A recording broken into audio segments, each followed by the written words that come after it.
para você que nos acompanha por meio das redes sociais do Diário do Iguaçu. Eu sou Ângela Bueno e hoje estamos aqui com a engenheira ambiental Silvia Valdez. Silvia, seja muito bem-vinda. A gente agradece sua presença aqui no Diário do Iguaçu. E hoje vamos falar aí um pouquinho sobre que a gente está em débito com o planeta, né, Silvia? Bom dia, prazer estar aqui com vocês. Então, esse débito já dá logo a sensação, a gente já começa o jogo devendo, né? Sim. Mas é isso mesmo. Existe uma metodologia que calcula o que se chama de pegada ecológica. A metodologia é em inglês, daí Uhum. se chama footprint. Então, e aí adaptada não, né? Mas basicamente ela quer dizer isso. E aí ela contabiliza quanto cada um de nós vai consumindo ao longo da nossa vida.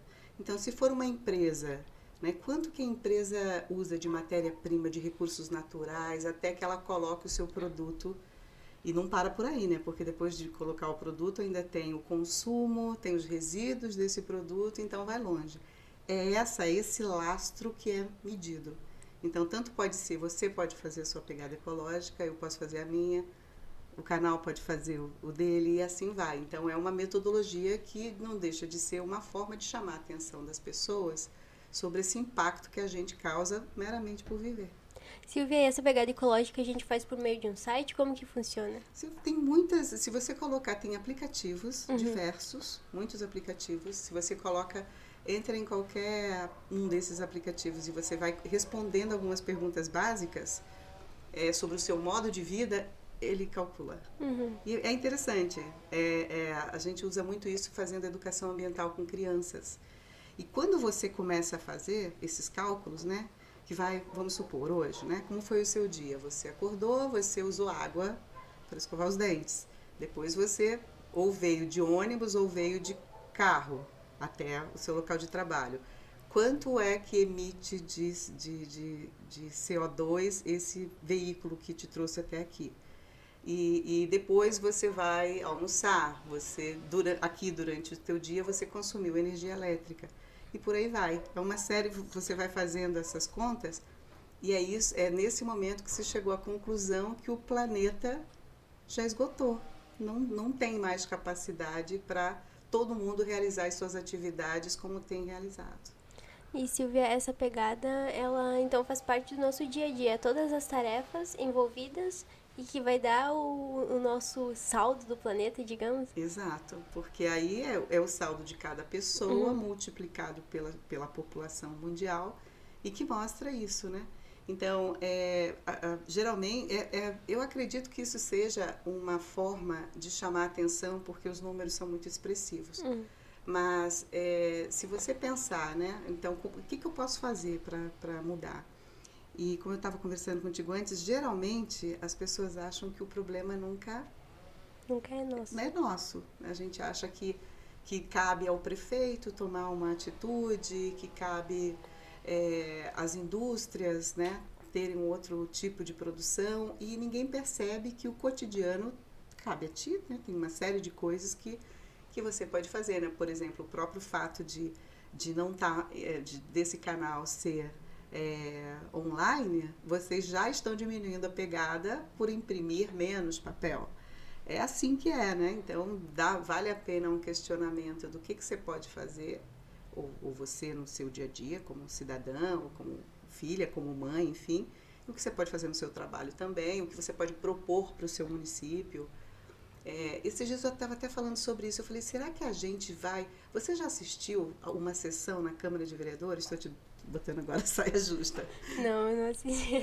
Né? Uma sessão na Câmara de Vereadores, que é quem faz, né, as leis que regem o nosso cotidiano.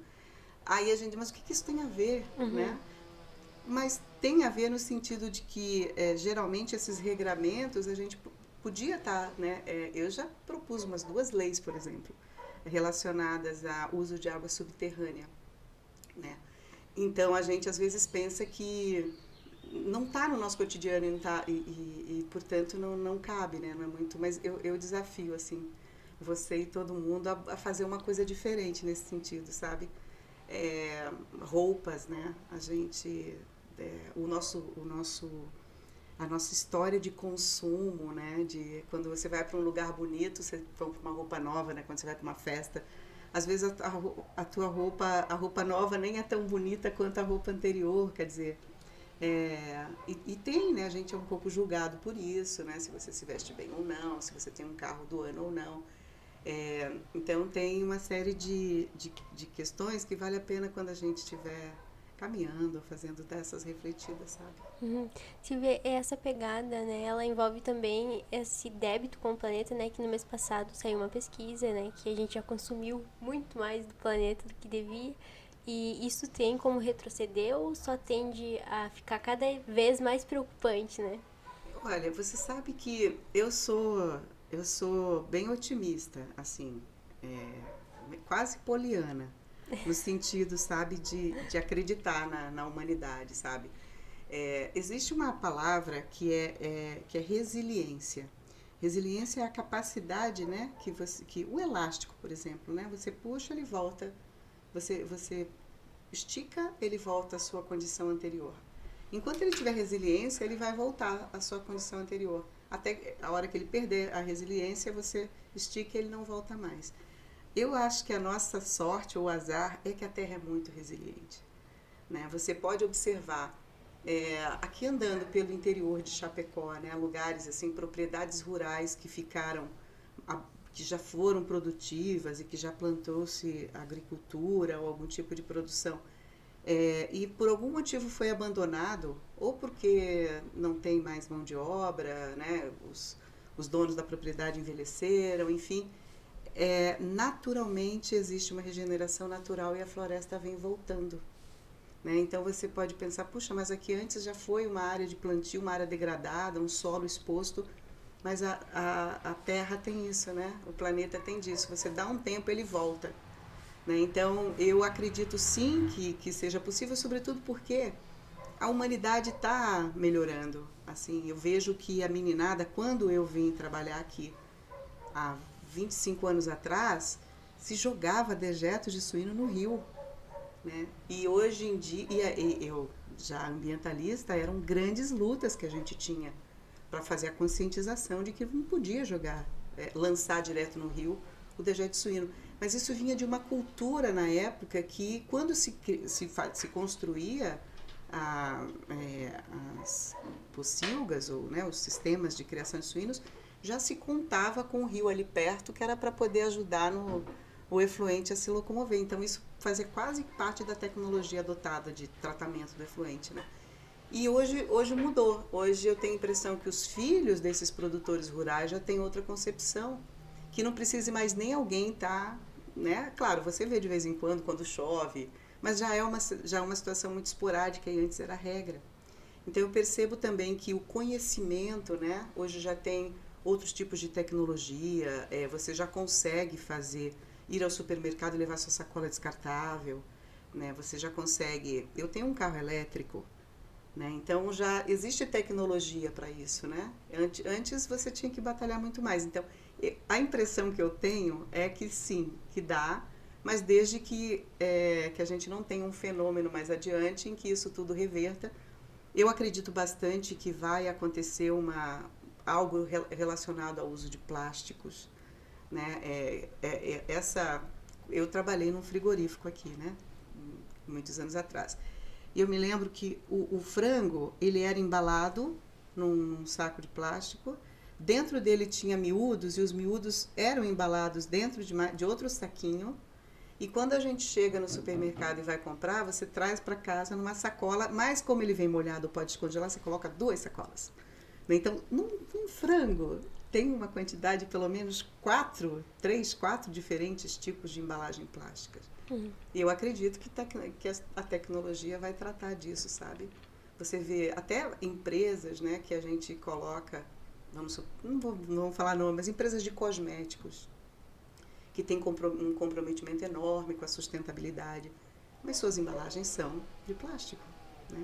Você vê algum lugar que diga, você tem aqui o seu shampoo, traga a sua embalagem de shampoo e a gente vai né, coloca um refil, ou como antigamente a gente comprava ia no mercado e você comprava feijão e tal, por, né, a granel, assim, enfim.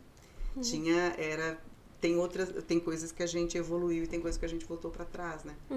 Silvia, você comentou ali das embalagens, né?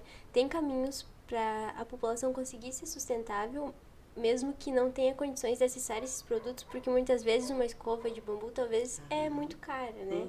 A gente não consegue comprar, ou um sabonete que não vem a embalagem diferente, também é muito caro, né? Tem formas de a gente conseguir adaptar isso para nossa rotina? Sim, eu acredito que tem um pouco de modismo, né? Assim, que atualmente é bacana, né? Você ser ambientalmente correta, assim.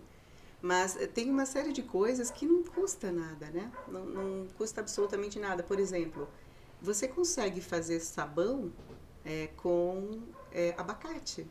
Ou você consegue fazer sabão com óleo de fritura reutilizado.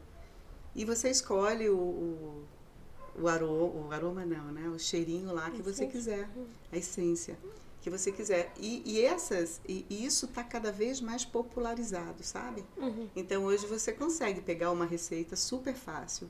Por exemplo, sucos com cascas de frutas, né? Geralmente você descasca o abacaxi, joga e come a fruta, mas a casca do abacaxi tem um suco maravilhoso.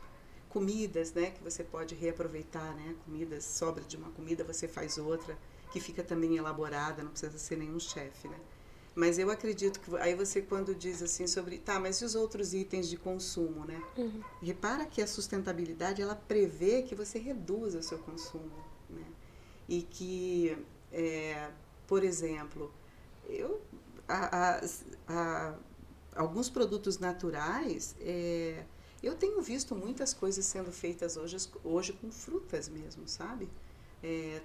Tratamento de cabelo, de pele, cremes, sabe? Que são extremamente e que é viável você fazer num nível para você, para o seu consumo, né? Que você já não precisa mais depender de grandes marcas e tal, né? Não, que não deve existir. Eu consumo também, eu acho que... Mas eu acredito que não é necessariamente o caminho você consumir o que também estão te apresentando como sendo ecologicamente interessante, sabe? Eu não tenho escova de bambu. Ela é muito cara, às vezes a gente não consegue ter o acesso, né? Então, muitas pessoas pensam que, como que eu vou ser sustentável se eu não tenho os produtos que o mercado está me oferecendo, né? Sim. Mas então, a senhora acha que é importante a gente mesmo fazer os nossos, né? É um caminho, né? Você, o que eu acho que vale a pena é a gente perceber o que é importante para nós, o que é importante para mim, né? O que para ti é importante, né? E eventualmente vai ser, por exemplo, andar mais a pé, usar menos o teu carro, ou quando você usa o teu carro, você dá carona para as pessoas, para alguém, para diminuir a quantidade de carros que está por aí. Então eu acredito que vale a pena você escolher uma pequena causa, sabe? E fazer dessa pequena causa um mantra cotidiano, assim. E isso faz bem. E tem muitos ambientalistas que são um pouco radicais, né? Não utilizam nada de plástico. A senhora vê que esse também é um caminho, ou a gente pode incluir as pequenas coisas na nossa rotina para conseguir, né, em um grande público, alcançar talvez uma reação maior no planeta? Eu acredito nisso, sabe? Uma vez eu tinha um amigo que era macrobiótico, tem um amigo que é macrobiótico, e ele era muito radical na comida. Ele comia as coisas assim, uns grãozinhos e tal, sabe? E daí um dia eu falei para ele assim, eu tava vendo uma empresa que queria fazer uma propaganda de um arroz lá, tal. Só que ele não conseguia achar ninguém saudável para poder fotografar na propaganda, porque vocês são todos esquálidos de magros, né? Ele passou um tempo sem falar comigo, sabe? Então, né, repara que tudo que é muito exagerado é chato, eu acho, né? Antigamente a gente falava que a pessoa é eco-chato, né? Não é eco-chato o que fica muito cheio não bebo água se não for, né, da cacimba, uma coisa assim. Hoje em dia a gente chama de biodesagradável. Porque também a militância é chata, né? Você esquece a sua sacola, pega, né? Eu vou no supermercado, quando eu esqueço a minha sacola descartável, me dá vergonha. Eu tenho a impressão que está todo mundo me olhando. Então, esse patrulhamento também é desnecessário, né? Mas eu acredito sim em pequenas questões cotidianas. Acho que vale a pena também ter. Eu sou uma ambientalista, né? Eu acho que o papel assim de dar umas cutucadas, ou de mostrar alguns caminhos, como no caso, né? A pegada ecológica, ela é um método, né? Então, cada vez que você puder falar sobre isso, né? Vale a pena dar uma revisada. E Silvia, é importante começar, né, desde cedo nas escolas, essa educação ambiental, para que os filhos passem para os pais também, né? Mas muitas vezes esses conteúdos se tornam um pouco chatos para as crianças. Como que tu vê estratégias para colocar isso no dia a dia delas, que elas realmente entrem naquilo, né? E que cheguem em casa e falem para os pais, falem para os amigos, que tem que seguir essa pegada mais sustentável.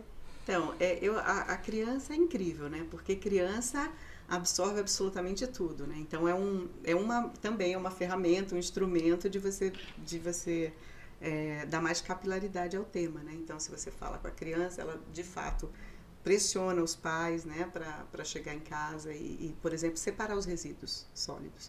Eu acho que isso é uma das coisas mais simples, assim. Quando você trabalha educação ambiental, geralmente precisa escolher um eixo temático. O eixo, né? E naquele eixo você trabalha vários assuntos. Eu acredito que a separação de resíduos é bem emblemática. É uma forma que tem... Se você ensina a criança a separar, ela leva para casa, ela leva para o shopping, ela leva para casa do amigo. Então, é incrível, né, a capacidade que eles têm. Mas você sabe que eu tenho me preocupado... Não, as crianças, para mim, não é... Tá tudo, né, assim... resolvido, relativamente, mas os adultos, sabe? Eu acredito que a gente está passando por uma fase aí que é de quem tem de 30 a 60, 70 anos, que não teve essa, né, essa educação mais voltada, né, para a natureza e tal. Apesar de que, dependendo da origem, é muito natural, né, que você tenha contato e você não saiba falar os nomes técnicos, mas quem nasceu numa área rural, e eu, por exemplo, nasci no Pantanal do Mato Grosso. Então, imagina o meu quintal, né? Era tuiuius, né? Jacarés, a natureza era muito presente, né? Então, eu tenho a impressão que quem nasce na área rural e consegue perceber que o solo precisa estar conservado, porque senão ele não produz, tem uma relação diferente. Mas me preocupa, e aí eu acho que vocês têm uma missão importante, porque é quem está ouvindo vocês, apesar de que eu acho que crianças também ouvem, mas é essa turma que acha que tem uma visão um pouco mais assim, de que a terra está aqui para me sustentar, né? Que acha que a terra gira no entorno e que a terra está aqui para prover, né, o seu bem-estar. Eu acho que essa questão ela é mais... Esse grupo é o mais delicado. Mas também na educação ambiental você não convence ninguém. O que tu consegue fazer às vezes é sensibilizar, né? Às vezes a gente diz assim, a gente vai criar uma consciência ecológica. A opção da consciência ela é sua, mas te sensibilizar, sabe?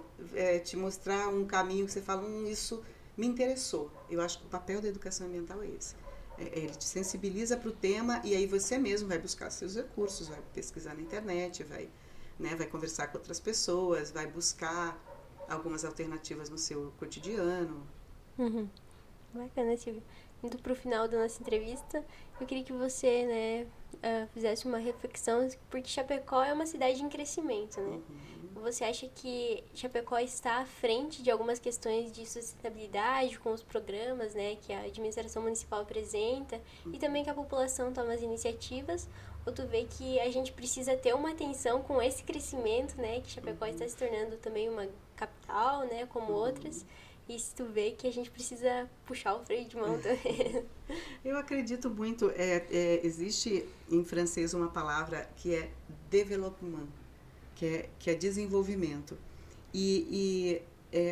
O desenvolvimento, eu gosto mais da palavra em francês porque é como se fosse um desenvelopamento, que é diferente, né? Então, o desenvolvimento, ele pressupõe que você tem que envelopar e depois desenvelopar. Ou seja, não é um crescimento linear e contínuo. Às vezes você tem que parar um pouco, né? Segura, retém e depois abre de novo e se expande na medida que for necessário. Eu acredito que aqui a gente já teve muitos momentos de perda, de envelopamento, né? Que são os momentos em que a gente toma decisão por expansão da cidade em locais que deveria ser preservado, como fontes, mananciais de água. Na medida em que um plano diretor autoriza isso, a gente envelopou. E aí precisa esperar uma próxima rodada de plano diretor para que as pessoas participem, né? E que quem participe consiga vencer, e aí desenvolve de novo. Mas o que eu acredito, e eu gosto muito, eu moro em Chapecó há quase 30 anos, e acredito que seja um lugar maravilhoso de viver, justamente porque a qualidade das pessoas daqui é incrível, né? Isso para mim sempre foi muito fascinante. Morei em outros lugares, você fala, por exemplo, morei em Recife, o que é bom de Recife? Eu gostava da capacidade de alegria das pessoas de lá. E aqui eu gosto muito da qualidade, né? Das relações, das amizades das pessoas. E eu acredito nisso, que as pessoas que vivem aqui querem o melhor para a cidade, né? E essas pessoas é que pressionam, é que vão eleger melhores governadores, é que vão eleger seus prefeitos e fazer com que o cotidiano, assim, mais da governança aconteça, mas também vão escolher, né, modos de viver mais saudável e tal. E eu passei aqui por momentos em que se implementou as medidas de parar numa faixa de segurança para o pedestre passar. E pegou, né, e a população aceitou isso e contribui. Eu trabalhei na implementação do plano de resíduos de Chapecó. E as pessoas separam os resíduos, né? Então, eu acho que é um lugar que, respondendo então objetivamente a sua pergunta, em alguns momentos sim vai ter que segurar, mas só vale a pena segurar, não é para bloquear, para paralisar. Eu acredito que seja para buscar opções que se sustentem mais ao longo do tempo. Bacana, Silvia. A gente agradece a sua participação aqui e ficamos à disposição aí para debater mais esse assunto, que é um assunto longo, né, que demanda muitos outros caminhos, e a gente fica bem feliz com a sua participação. Muito obrigada, até a próxima. Encerramos o nosso Talking Day. Não esquece de seguir a gente nas redes sociais e até a próxima.